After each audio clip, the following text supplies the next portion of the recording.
ఒకప్పుడు దేవుని ముందు నీ హృదయం కదిలి కన్నీరు విడిచి ప్రార్థించిందాకా తృప్తి కలిగేది కాదు. అలాంటి అనుభూతి కలిగిందాకా రోధించి ప్రార్థించి తృప్తిగా లేచి వచ్చేదాన్ని వచ్చేవాడి నువ్వు కన్నీటి ప్రార్థన. ఈరోజు నీ కళ్ళు ఎండిపోయాయి, హృదయం కఠినపరచబడింది, కన్నీళ్ళు రావట్లా.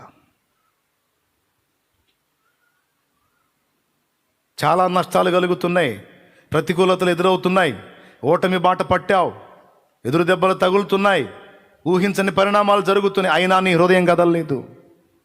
దేవుడు అంటున్నాడు, ఇంకెంతకాలం అలా మనసుని కఠినపరుచుకుని ఉంటావు?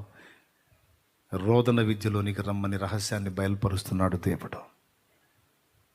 నీవు ఎదుర్కొంటున్న ప్రతికూలతలన్నీ దేవుడు ఎరిగే ఉన్నాడు. వాటిని బట్టి అసలు నీలో కలుగుతున్న స్పందన ఏమిటి? Praise the lord. ఇశ్రాయేలీయులు బానిస బంధకాల్లో ఉన్నారని దేవునికి తెలుసు. కానీ మోషే 40 ఏళ్ల ఈడు గలవాడై ఉన్నప్పుడు వారి మొర్రను గూర్చినటువంటి సంగతి మాట్లాడలేదు దేవుడు. మోషే మిథ్యానుకు వెళ్ళి అక్కడ 40 ఏళ్ళు గడిపి మొత్తం 80 ఏళ్ళు ఉన్న తర్వాత, ఇదిగో నా ప్రజల మొర్ర నాకు వినబడినది, వారిని విడిపించుటకు ఇదిగో నేను దిగివచ్చి ఉన్నాను అన్నాడు.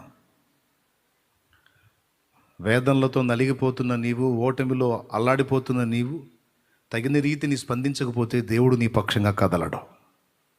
దేవుడు కదలాలంటే నీవు ఎదుర్కొంటున్న ప్రతికూలతల విషయమే నీ నుండి రోదన, విజ్ఞాపన, కన్నీటి ప్రార్థన